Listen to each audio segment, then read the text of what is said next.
গুলি করে হত্যা করেছে, সকল হত্যাকাণ্ডের বিচার চাই। ফাঁসি ফাঁসি ফাঁসি চাই, ফাঁসি ফাঁসি ফাঁসি চাই।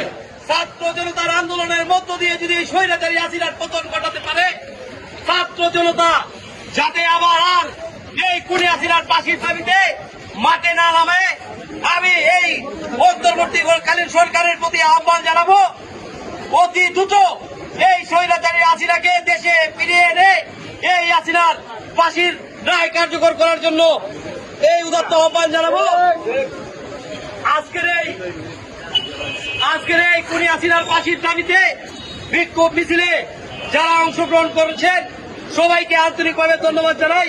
পাশাপাশি আমাদের জেলা যুব দলের যুগ্ম আহ্বায়ক রুবেল চৌধুরী, আমাদের জেলা যুব দলের যুগ্ম আহ্বায়ক মিজানুর রহমান সুমন, পৌর যুব দলের আহ্বায়ক মুর্শিদ আলম সাজন, ইউনিটের নেতৃবৃন্দকে আজকের এই বিক্ষোভ মিছিলে অংশগ্রহণ করার জন্য জেলা যুব দলের পক্ষ থেকে আন্তরিকভাবে ধন্যবাদ ও কৃতজ্ঞতা জানাই।